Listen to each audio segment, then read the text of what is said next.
What is going on, guys, and welcome back to Touchdowns to Home Runs. My name's Bernie. Thank you for joining us today on the Touchdowns to Home Runs show, the March Madness edition. What a day it's already been on day one of this year's March Madness tournament, and we still have some really exciting games at the time of me filming this video later on this afternoon, and also in the evening session and night session as well. So super exciting. But right now we're going to be looking ahead to what we're going to be seeing tomorrow, and in day two we're going to be previewing those games and sort of just breaking it all down. Anyways, let's get into the video. The first game that we have is the Georgetown Hoyas versus Colorado, and what a game this is. We'll start with Georgetown, and what a week they had last week in order to steal a bid and qualify for this tournament, and now they have a legitimate chance to upset Colorado here, and Patrick Ewing has his guys and Javon Blair playing right at the right time and getting hot at the right time. Georgetown, when you look at them, is really built for March Madness. They're a great team inside. They're pretty well coached as well, and obviously the senior guard.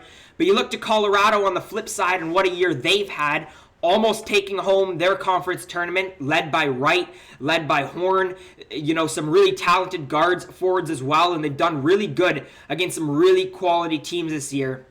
And, if Colorado was playing anybody but Georgetown, I would have had them for sure advancing because I really like the way that they play. But this is going to be a really interesting one in the first game of the day tomorrow. Next up, we have UNC Greensboro versus Florida State, another really good game. I haven't watched UNC Greensboro this year, but I have watched Florida State quite a few times, and they were a team that I was expecting to pick as an upset pick early on in this tournament. But when you look at the roster, they're really led by exactly what I like in a March Madness team, which is really solid guard play. They've got 3 double-digit scorers, and they're really solid defensively. They're a well-coached team. They have experience. They've been in March Madness before. This Florida State team is definitely one to look out for.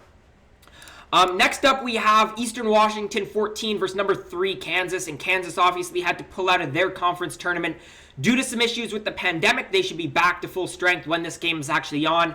I think Kansas catches a little break here. You look at some of the other 14 seeds, the Colgates, Abilene, Christian, and you look at Eastern Washington, and it's probably the easiest 14 seed that Kansas could have picked up. Hopefully Kansas is again fully ready to go, but you look at the way that this team is built dynamically with Agbaji over there, with David McCormick, and these are players that were really starting to get hot right before Kansas had to pull out of that tournament. I'm hoping that Kansas is back to 100%, is not rusty after they had their delay, and is right back to the Kansas that we've been seeing for the past weeks leading up until their conference tournament as well. And I think Kansas is a really exciting team. Next up, we got St. Bonaventure, LSU, that nice 9-8 matchup, probably the best 8-9 matchup of the entire tournament, maybe with the exception of North Carolina versus Wisconsin.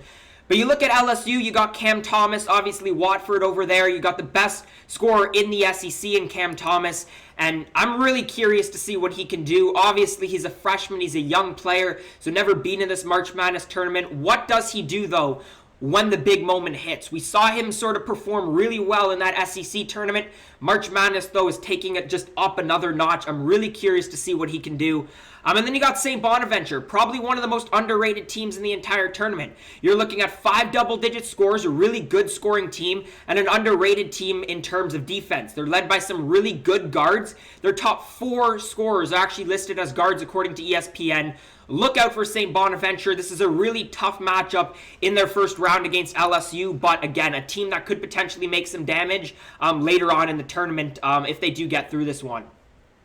We saw Texas Southern, the 16 seed, win their play-in game yesterday. They'll be playing my Michigan Wolverines.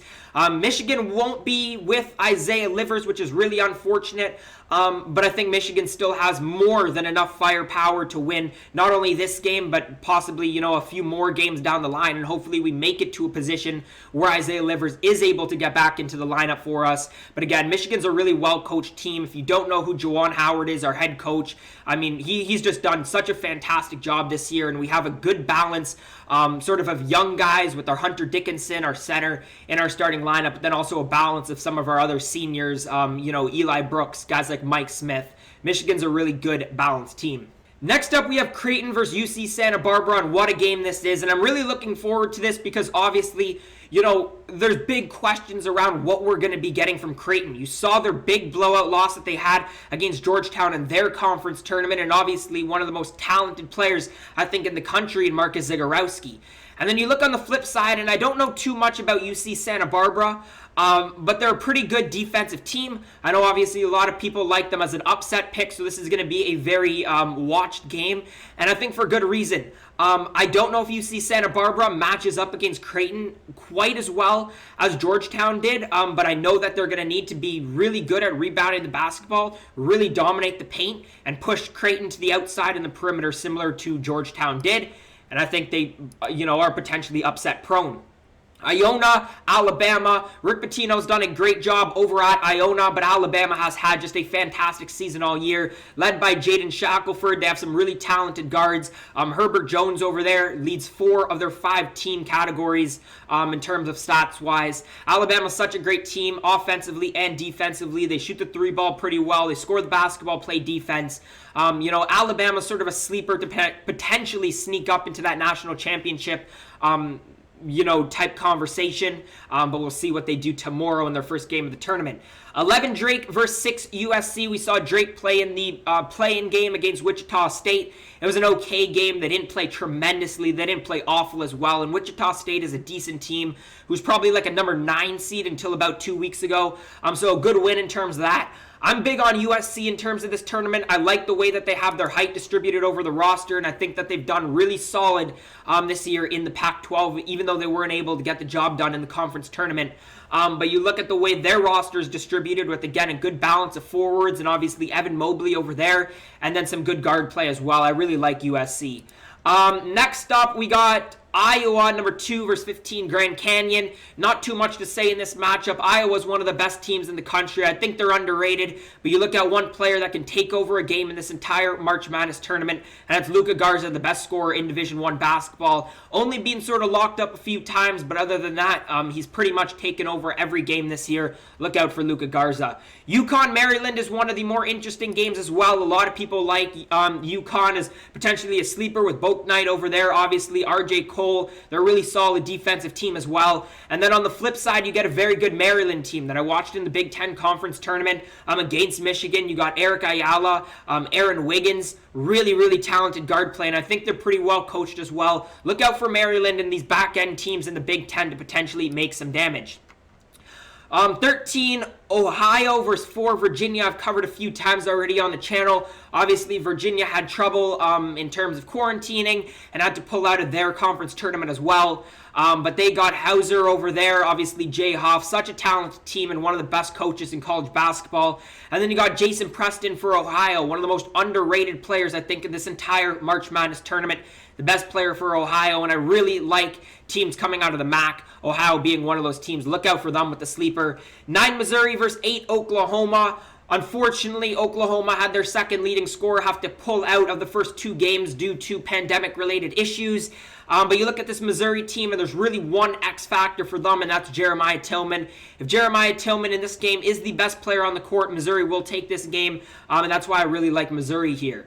Norfolk State versus Gonzaga. Norfolk State was another play-in winner with a big win against Appalachian State, and what a game that was. Such a weird game. But on the flip side of that, you look at Gonzaga, and, just 4 double-digit scores. Really, they had the 5 best players, I think, possibly with the exception of one kid from Pepperdine in the West Coast Conference. They're the best adjusted offense in all of college basketball. They're the best team in college basketball for a reason. They're obviously taking this one.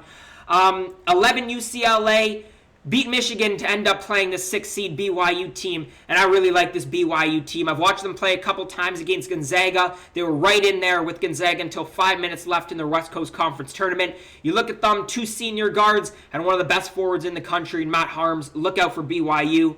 3 Texas, 14 Abilene Christian. Texas had a great year and winning the Big 12 Conference Tournament Championship, led by Andrew Jones, Matt Coleman, a lot of good guard play, some good forwards as well, including Greg Brown and Jericho Sims, who was absolutely fantastic in their conference tournament finals. But this Abilene Christian team is sneaky good this year. Look out for them. And then finally, we got 10 VCU and Bones versus very underrated Oregon team, in my opinion. They had a great year coming out of the Pac-12. Look out for them to potentially do some damage. not only against VCU, but potentially in the next round against Iowa as well. Anyways, guys, if you did enjoy today's video, make sure to leave a thumbs up, subscribe to Touchdowns to Home Runs for more content just like this throughout the entire March Madness tournament, because we will be posting it all right here on Touchdowns to Home Runs. So do make sure that you hit that subscribe button. Make sure you stick around. But anyways, guys, if you did make it to this point in the video, again, thank you so much for watching, and hope to see you again next time.